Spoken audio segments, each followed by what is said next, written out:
is someone who speaks American English, ultimately. You know, even if you're not a daughter of the American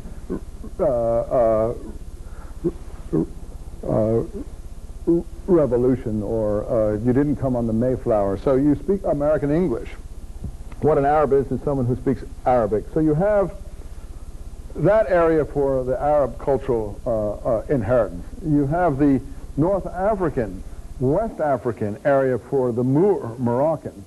Now, as the Arab armies flow over that area, they bring Arab culture and customs and religious ideas with them, so it's almost impossible to distinguish between Moors and Arabs, although I think in the Middle Ages they did distinguish between them. And Moors were really Moors, and Arabs were really more Eastern sort of people. Moors were more, I think, West African people.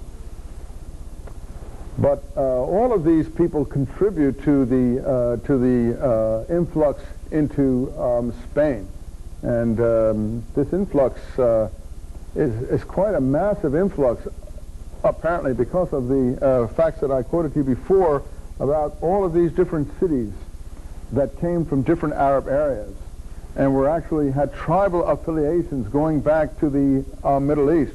So when this Umayyad candidate, this Umayyad caliph, Abdurrahman I, who started this fantastic dynasty, came in there, well then they had the allegiances going back to the Middle East, and they'd already been settled there for some time.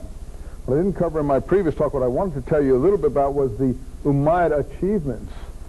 And you had in this Cordoba was a center of Umayyad culture. You had very great architectural achievements, art, literature. So you really did have a tremendous flowering in this transfer, for some reason, of Arab culture into Spain, and nobody really knows why. Under the Visigoths previously, you don't seem to have had it. And maybe it was the tolerance. The Arab culture in southern Spain was an extremely tolerant one, and it may have been this tolerant culture that added to these kinds of flowerings. Yeah? I had a question as far as the Jewish area was concerned. Why? I understand when they, in 1492, when the Muslims were expelled, but I'm still unsure of exactly why the Jews were, and then later in 1497 when they were expelled from Portugal. Oh, were they feeling some kind of religious threat or something? The Jews were the original ones expelled. I think the Muslims were really expelled kind of like an afterthought. I don't think the Muslims were, as I say, I don't really want to think that the Inquisition, I think, was more directed against Jews than Muslims, because for whatever reason, and it's not an insult or a compliment, more Muslims seem to have been absorbed into the Spanish polity. A lot of Jews were too, but the Muslims don't seem to have left in the kind of numbers that the Jews did. The expulsion was directed against Jews and Muslims together, but if you converted, you could stay. And I think on the whole, superficially, a good deal of the population of the agricultural population was prepared to stay, and they would be Muslim husbandmen, villagers, and so on. I don't think you got vast groups of villagers leaving. You might also say that the Jews were more capable of leaving, since they did come from an international community, in the sense that they had co-religionists in all cities along North Africa, in Egypt, in other places in the Mediterranean and elsewhere. They could maybe make the connections that made it possible for them to leave. You know, many of the Jews who left Spain went to the Balkans, of all places, because the Turks had recently conquered Constantinople in 1453. And they threw open, whereas the walls of Spain were closed, the walls of the Ottoman Empire were open.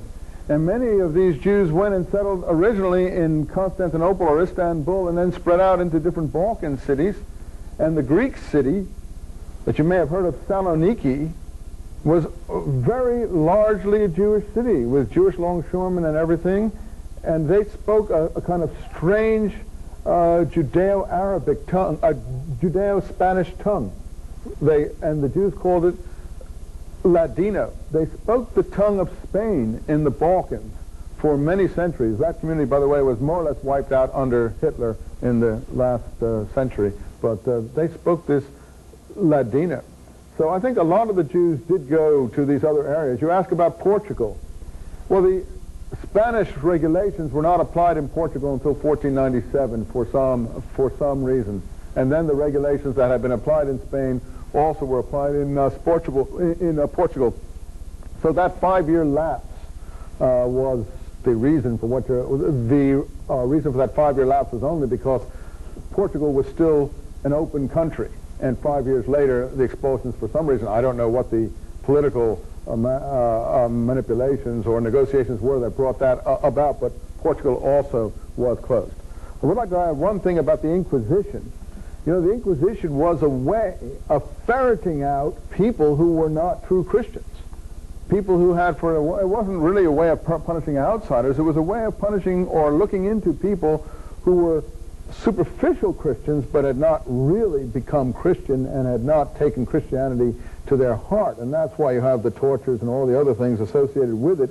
If a person would recant and so on, you could probably survive the Inquisition to a certain extent, but extensive questions and that kind of thing were given to people, and the examinations were quite thorough and quite often quite brutal. But the Inquisition was part and parcel of the expulsion, because the Inquisition was aimed at getting at people who hadn't left, who either should have left or who had falsely converted, or who had sympathies of a kind that were not tolerated to the official authorities. Strangely enough, that too was transported to the Americas and applied on Indians. I think the Indians were the last people that anyone would have thought the Inquisition applied to, and yet those apparatuses that were dealing with the situation in Spain then became transported to America and applied to people who had really nothing to do with it at all. And I think in some parts of the Americas, I'm not an expert on the Inquisition in the Americas, but in some parts, probably the effects were quite devastating.